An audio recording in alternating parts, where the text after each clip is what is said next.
Hello， 大家好，小钟啊，我现在所在位置呢是位于中俄边境的绥芬河。今天呢，我们要准备坐火车前往俄罗斯远东的最大城市弗拉迪沃斯托克。当然，它还有另一个名字啊，叫做海参崴。提到海参崴啊，我们可以说是既熟悉又陌生。那今天呢，就跟着小钟的镜头，我们一起去探索海参崴，看一看那里的生活到底怎么样。讲真的，在外旅行了这么多年啊，这还是我第一次啊坐火车出国啊，而且咱们这个从绥芬河前往这个俄罗斯的票价呢，只需要96块钱，96块钱就可以出趟国，你还在犹豫什么？这个有国际车次的火车站呢，它会分国内的候车室和国际的候车室。咱们先是过完了这个中国的边界，大家可以看一下，这旁边停了很多的这种货运专列啊。因为绥芬河这个城市呢，它就是被称为火车拉过来的城市。大家可以看到这个列车呢，它是绿皮车，很久没有体验过了啊。咱这个还是一个内燃机车啊。这个列车里面烧的还是锅炉，我就说它上面为什么还在冒黑烟。咱们今天坐的这辆车啊，它时速特别慢啊，大概就只有30公里每小时的。俄罗斯的远东呢，他们采用的是东时区哈，比北京时间呢是要快2个小时。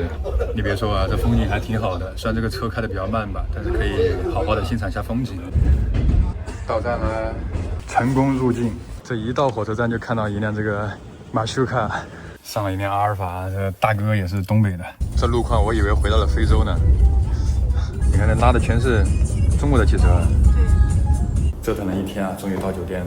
这酒店有点意思啊，专门还有一个行李的传送带。那为什么不搞个电梯呢？哎呦我的乖！到房间了，给大家看一下，这是一个双人床，哦不，这是一个双床房。因为现在俄罗斯这边的情况比较特殊哈，然后价格呢也比较贵啊。这间房的话600来块钱。经过一晚的休息啊，我们也是恢复过来了啊。昨天从那个绥芬河到海参崴啊，花了差不多8个小时的时间。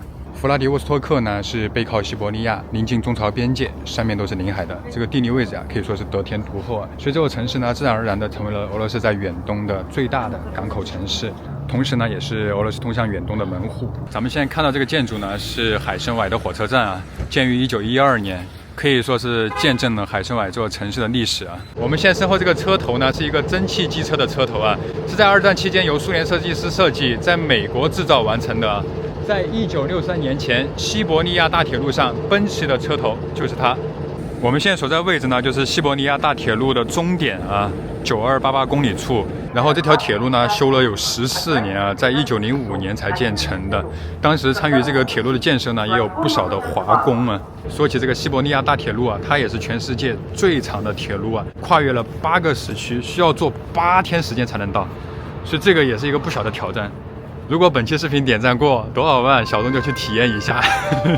朋友们，咱们现在所在位置呢，就是海参崴的金角湾啊。在之前呢，这个地方呢被称为海参湾，因为盛产海参而得名。海参崴的崴字呢，在满语里面呢，它指的就是港湾的意思啊。在之前呢，有很多东北人啊说的跑崴子，就指的是这个地方。说到这个港口啊，在2023年5月的时候，中俄之间达成协议，俄罗斯呢是同意把这个海参崴啊给到中国，作为一个内贸中转口岸。这个黑龙江和吉林呢又重新获得了出海口啊。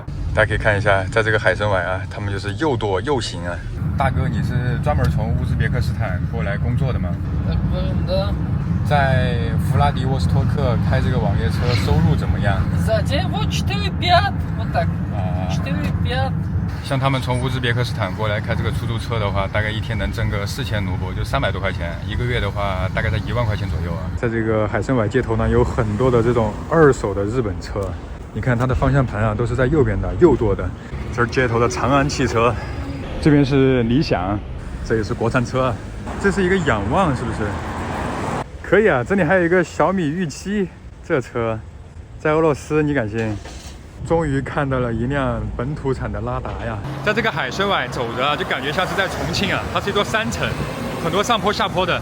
在这个俄罗斯玩啊，谷歌地图不好使啊，得用他们本地的 Yango。我们现在所在位置呢，叫做列宁广场啊，身后是一个很大的列宁的雕像，看他手指东方啊，意味深长啊。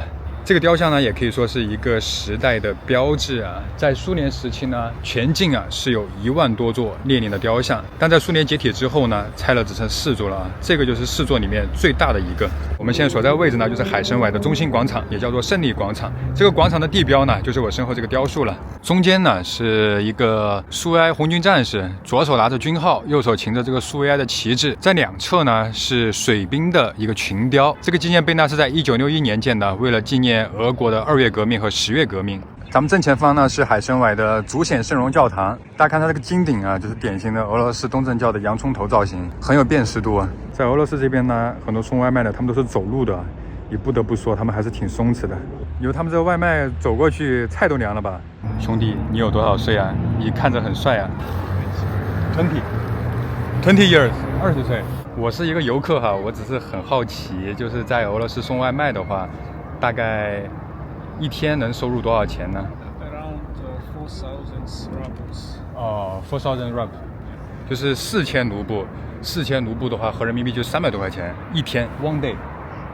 哇， 8 hours. 我感觉这哥们儿就是典型的俄罗斯人啊，就是不怎么说话，全靠我主动去聊。刚才那个送外卖的哥们儿，我是真没想到，走外卖一天送8小时，能挣差不多300-400块钱。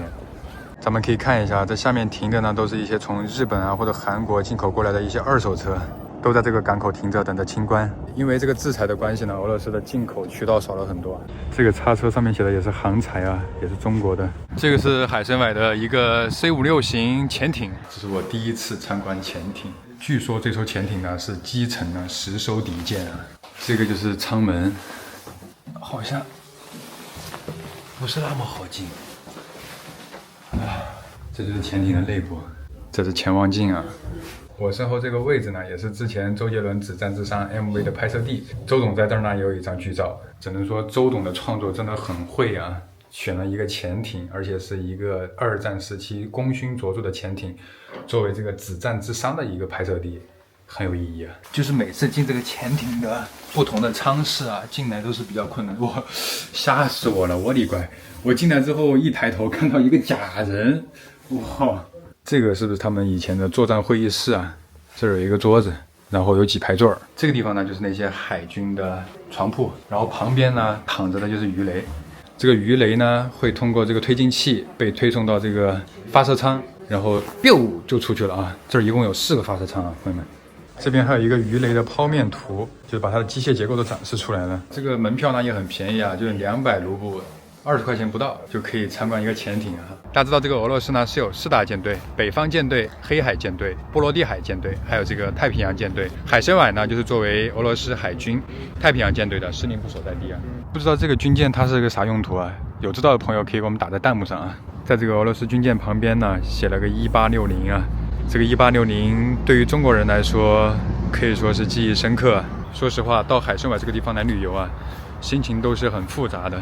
这个地方呢是海参崴的凯旋门，为了纪念沙皇尼古拉斯2世给建的。在这个凯旋门旁边呢有一个碑，上面写的是清光绪26年。朋友们，我们现在呢是来到了这个海参崴曾经的华人的聚集地，叫做米利安卡，中文呢是译成百万庄。从这个名字米利安卡就可以说明当时华人在海参崴的群体数量是很大的。据说呢，当时在远东地区啊，华人的数量最多的时候是达到了25万啊。但是因为一些历史原因啊，斯大林下令对这个华人，所以呢，华人的影子呢就销声匿迹了。现在这边已经是改成了酒吧，在这个街区呢有很多中国人相关的一些元素。包括在这个公交路牌上也有很多这些老照片啊。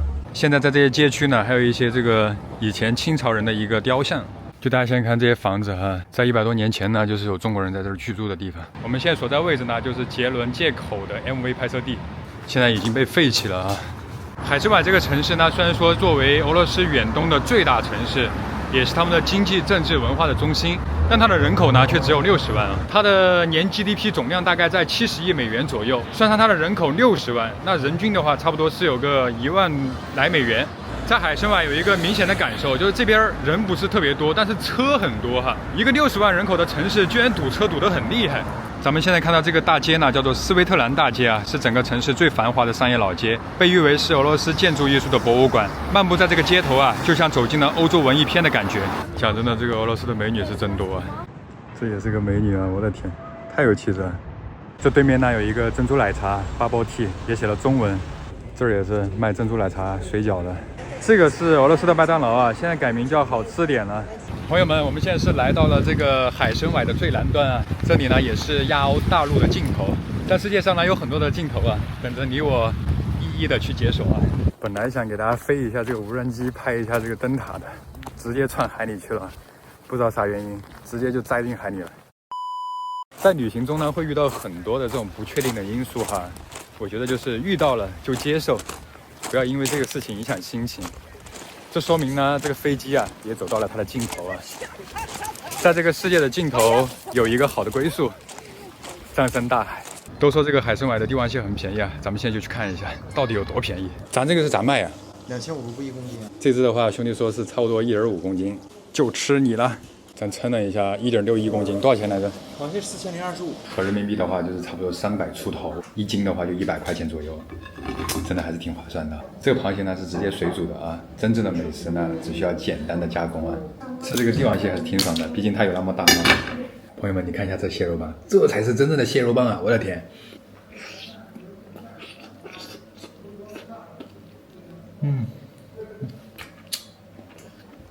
我的妈，太好吃了！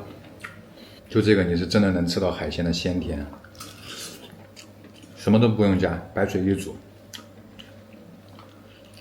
优质蛋白啊！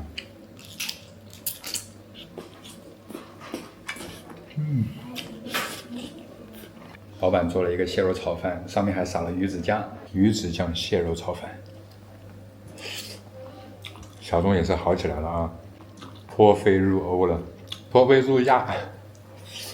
吃着帝王蟹，看着海边的日落，太幸福了，好久没有过这种好日子了。这一幕有没有那种落霞与孤鹜齐飞的感觉？